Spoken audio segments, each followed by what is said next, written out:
Welcome to Talent Takeover Unfiltered. When it comes to working hard and keeping it real, we know our shit. Self-care, happiness, inner peace, and time. I'm Brianna Rooney, and this is Taylor Bradley. Hey, y'all. And we have thrived in chaos and turned it into an art form. So Taylor, what are we doing here today? We're here to give you a raw, under-the-hood view of all things recruiting and finally give credit where credit is due to a long underrated industry that's full of quote-unquote experts. All right. Well, then let's take this show to the road. Hey, Talent Takeover Unfiltered. We're already laughing right now because we should have actually just recorded what we just talked about. So thank you all for listening and watching on the Millionaire Recruiter YouTube channel. We are here with Erin Wilson, the CEO of Team.ai. What up, Erin? What up, Taylor? How are we doing? Good. How's it going, Erin? Hey, I'm just out here living my dream. Living your best life. All right. So I am beyond jazzed to talk about this because it's confrontational. I mean, it's just controversial and confrontational, I guess, but it's shit hiring manager says. This is going to tangent in all different direction because who even knows what's going to come out of our mouths right now, but we've been in the business for a long time. No one ever knows what we do. So we're here to talk about it. So thank you so much, Erin. Yeah, well, thank you so much for having me here. It's exciting to get to speak with you two phenomenal leaders in the space and just continue to disrupt, one conversation at a time. Ooh, I like Thank that. That you. could be a tagline. Ooh, yes. God, Jill, tell me more about us. No, just kidding. But so what made you pick the topic, should hiring managers say? I'm a truth teller. I've been in this industry far too long. I read a lot online and blogs and LinkedIn. Most of it isn't true. So when I get the chance to speak up, that's what I want to do is just talk about the truth. Take a second to get it out there for anyone who cares enough to listen. Is there a certain story or something that happened that inspired this or how you want to get into this topic? Basically everything you said before. Yeah. I mean, first of all, I'm the founder at Team.ai. We're a little recruiting technology company. We're really excited about what we're building. It's for recruiters, so we're building, I just view it as the Iron Man suit for recruiters. No gender offense intended there, but it's a lot of fun. And over the last 4 years, in order to build it, we've done a lot of recruiting work for companies along the way. Some close to 500 hires delivered across over 60 companies. So one of the things that I'm constantly thinking about is the market, the hiring manager, the candidate experience, and those different perspectives. One of the things that drives me either nuts or motivates me to think about it is just the repetition that we run into in the recruiting industry, and hearing the same thing over and over again. And even hearing that hiring managers want different outcomes, but then seeing the same behavior, right, from our partners time and time again. It's just something I've just seen for years and started to take more and more interest on how can I actually communicate better? What can I actually do to change some of the things I hear coming at me because it's bullshit, some of it. And so that's where a lot of this comes from is just I've been in the weeds, never stopped and want to keep changing the way we're perceived as recruiters. Really my personal mission. Mm-hmm. Nice. We are aligned there. That's exactly like our mission, trying to change the way the world views recruiting. Yes. It's fucking massive because it's not just going to take us. So it has to take everyone as a whole, which is why we wanted to get into training. And here's what's funny on subject here is we were super jazzed because we put together a really robust hiring manager training program. And we're like, oh, this is going to sell like hotcakes because we hear all the time that that's the struggle, like, right? And it's like crickets. Because they actually don't want to take the time to get involved and to understand what actually happens in recruiting. Yeah. They can move the needle so much and they choose not to. You hit it on the head, Brianna. And most of my work's with startups too. And, and this is one of my pet peeves. It's you hear in investment firms, you read the blogs, they talk about, how can we advise startup founders better? And as a recruiting leader, how can you teach startup founders? And I hate to be the party pooper here, but founders don't give a shit about recruiting. No. They don't want to be educated. They don't want to get better at it. And frankly, that's not their job. Especially in the early stage startups, they have other responsibilities like building a product that has product market fit, raising capital to continue growing that product. So they have other things to worry about than the first couple hires. So I think that's to put us in that position as recruiters is already putting us in a box we don't fit in. We're not wanted there, right? And I think that's, again, coming back to what you said, Brianna, who are we in the market? Yeah. Does the market know what recruiters do? I mean, Taylor, Brianna, does your family even know what you do? Not at all. No I clue. mean, it's crazy. I've had brothers. I have many younger brothers. More than one of them has called me to tell me after the job search, right? You know, hey, yes, do you think I did good? You know, it's like, Hello. Yeah. Yeah. so yeah, that's I, where it comes from. I have my sister right now who calls and she's like, hey, yeah, so I'm actually going to be up for a new position and it's in sales and I can make a lot more money and all these things. I'm like, Lindsay, where's your resume? I got to take a look at it. We got to practice. I got to, you have never had a sales interview before. I got to hit you with that. And she was like, no, like I'm good. Like I'm good with interviews. She calls me the next day and she was like in tears practically. And she was like, I'm such an idiot. I don't know what I was thinking. They asked me all these questions and it wasn't supposed to be a real interview. It was just supposed to be a get to know me. I'm like, girl, like I told you. Like, I don't know what to tell you. It's always a real interview. Always a real interview. Like, get out of here. I do this for a living, damn it. That's right. Right. Well, and I like this phrase, information asymmetry. Okay. And information asymmetry, what does it mean? It means all the information on one side. And that is what the hiring process is, right? The hiring team, the enterprise, they always have all the information. And it creates this really crazy power dynamic in the interview.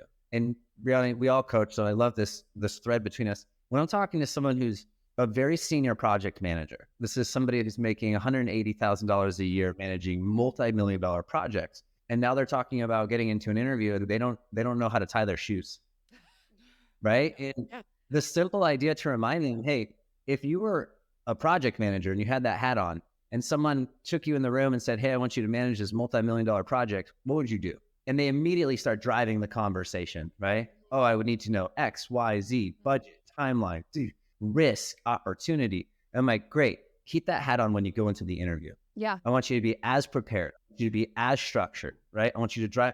And you should see the light bulb switch that all of a sudden that they can continue to be themselves in those interviews.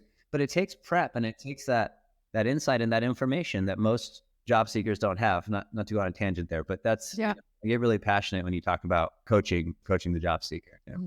Yeah. And the coaching and like the ways in which we can assist people doesn't just stop at like, we can help you get the interview. We can help coach you for the interview. We can help you negotiate a better offer too, And I think about that with my friends and family and stuff. I'm like, why didn't you tell me? Why didn't, I could have helped you like really go in there and negotiate in a tactful way. We all know there's boundaries you can and can't push and, read the room and all that good stuff. But yeah, I think of it kind of like, although I get we're not doctors, but I think about like, if you needed a dermatologist and you had somebody in your family that was a dermatologist, would you not hit them up? So it's so crazy that people don't view recruiting. It's a good one. Yeah, like they don't hit us up like that, even though, this is exactly what we do. We can tell you it is like to your point, Brianna, it's a real interview. It's always a real interview. It's not ever a get to know you. It doesn't stop there, Taylor. I mean, what we've seen in our experience is that once they take the job, they still could use our expertise, right? Absolutely. Yeah.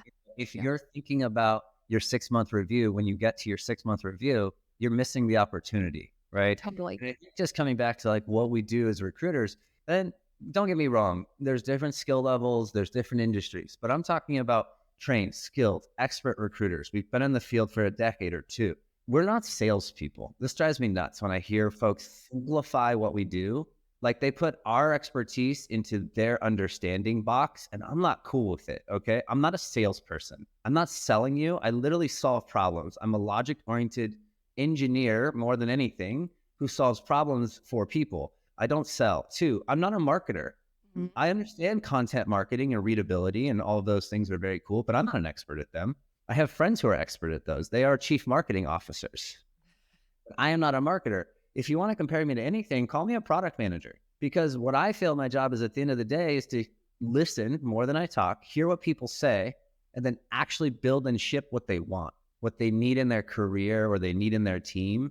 So that's the part that I just want to come back to is like, again, whether it's the job search, the offer they're negotiating, the 6-month review, we are so much more multidimensional than the market gives us credit. Yeah, sure. And it's because people don't want to ever understand what we do, yet we are the single most important thing to any organization. Yeah, we're not at the table all the time.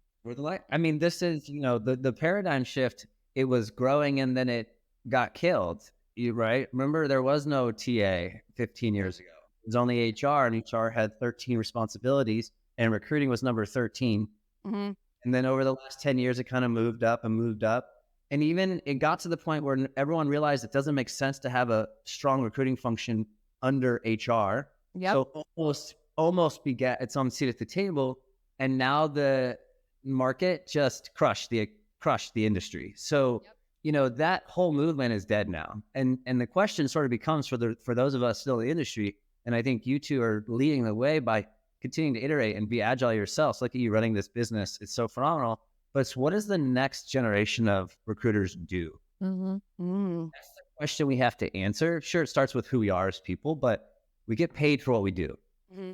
You can't confuse that, right? So what are we going to do in the next 10 or 20 years to continue being the most valuable function in the organization? Mm-hmm. I completely agree with you, Brianna. But we cannot sit and wait to retain that seat at the table, because we never were given it in the first place, and they're not going to give it to us now. Mm-hmm. Yep. Okay. I've got two big ones. I'm wondering what question I want to ask you first, but I'm going to go with layoffs. Obviously we talk about everyone wants to be people first. We saw that trend, right? Well, we let our people team go like very quickly without even thinking about it very willy-nilly, in my opinion. But with layoffs, don't you think that if they let the recruiting team at the table and we were really allowed to push hiring managers to think, to really say, hey, why do you need this person? What are they doing 3 months, 6 months, 9 months, a year? What are they bringing to the table? If we were allowed to really push that and be that strategic, seat at the table, I feel like maybe there wouldn't be as many layoffs, because we get that. We understand that. So do you agree with that? Do you want to push me back in my seat here? What do you think? What's your thought process? I mean, first of all, I have all kinds of thoughts about the layoffs. So I'm glad you threw it out, but I just think it's a lot of problems. So I wouldn't boil it into one. I do agree with you. I think recruiting just being more data driven in your recruiting is going to solve that problem. The data sets I have access to say structured interviewing reduces attrition by more than 50%. Just let that sink in for a second. I mean, imagine if you could cut the attrition in the world by half, just implementing an interview guide. That's the reality of the situation, right? So right there is just start there. Also, training recruiters, actually making them good at their job, actually empowering them to identify compatibility and, understanding cultural development, not focusing on fit, but cultural additions. All these things I think could move the needle. I have a little bit of cynicism for our peers, though. And Brianna and Taylor, I'll say it here because I've said it so many times. Going back many years, 5-6 years, I talked to our friends and I'd say, look, guys, this market's not sustainable. Mm-hmm. There's too many of us making too much money. And from where I sit, there ain't enough skills to go around. And I'm not saying that to pick on anyone, but just when you have a pool of talent, there's a distribution curve in that talent, in the skills. And as the money was going up and up, it was really obvious that there was a correction coming. And so 100%. I will say there is a chunk of recruiters that were laid off that I think enjoyed the ride the last few years and should be really thinking about something else now going forward. And I don't feel bad about that.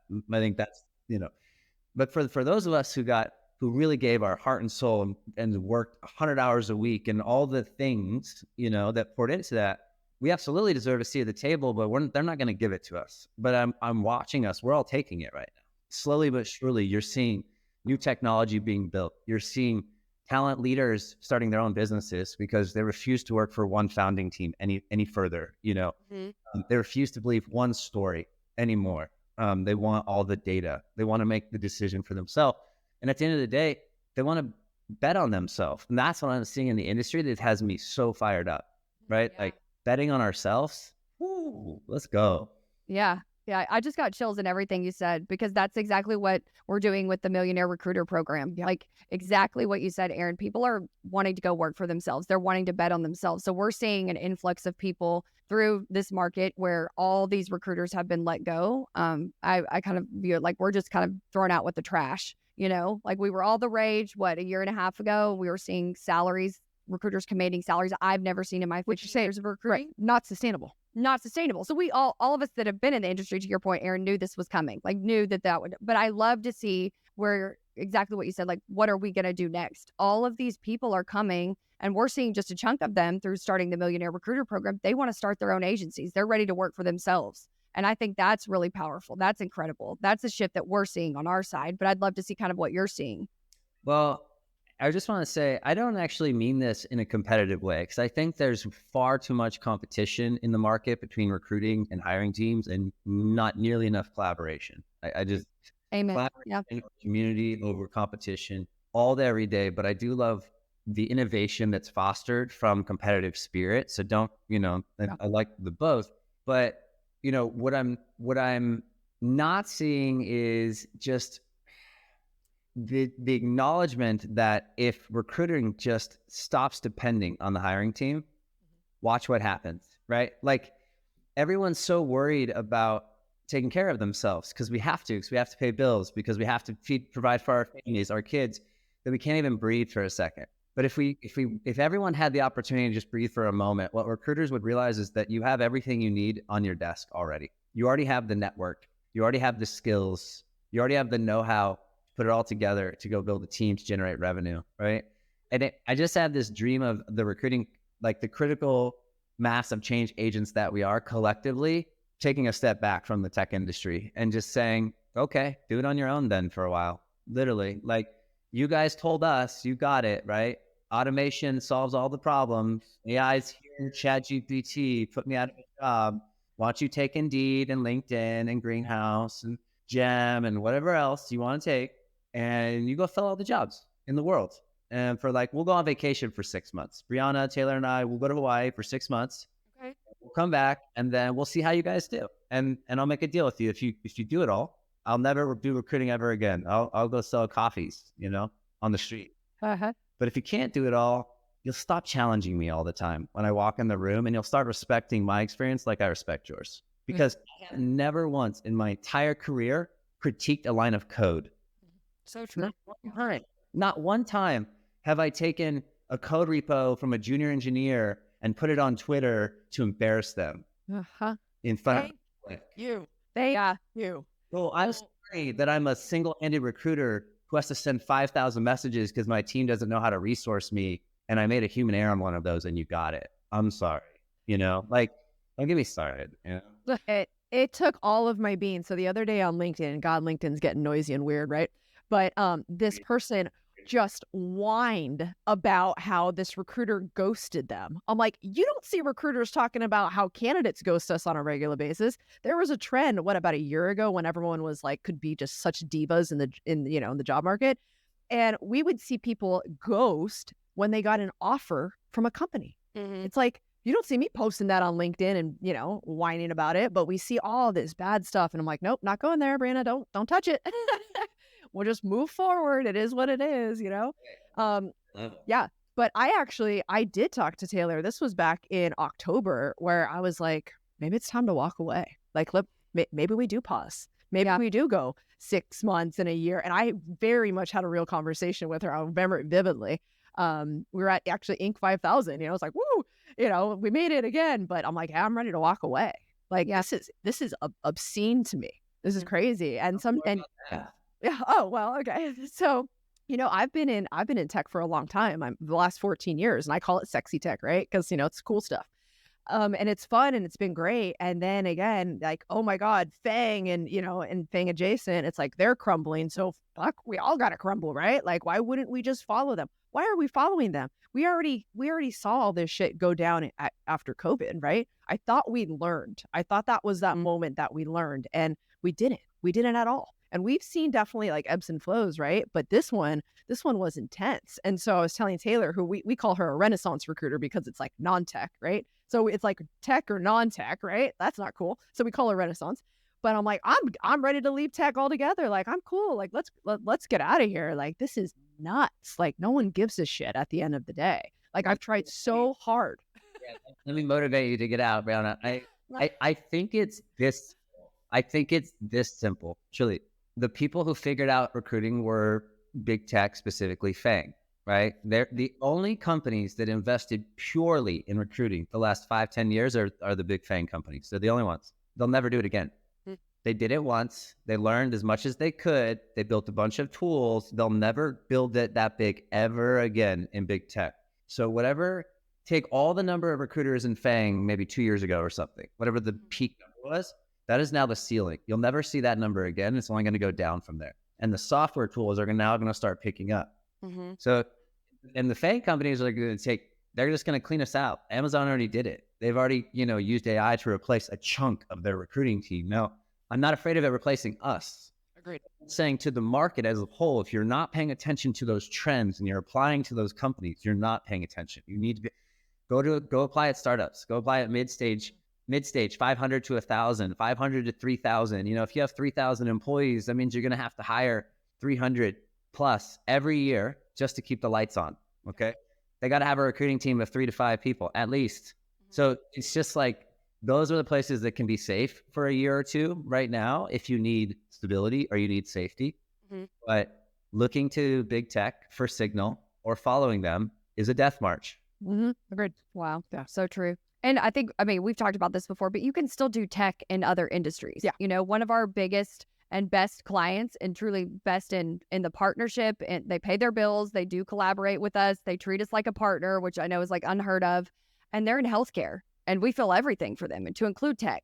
And so it's like, go and find, you can still do, if that's just your passion, because we all know Brianna loves tech, but it's like tech exists in other industries too. It doesn't have to just be, sexy tech or the FANG companies or whatever, but. I couldn't agree more.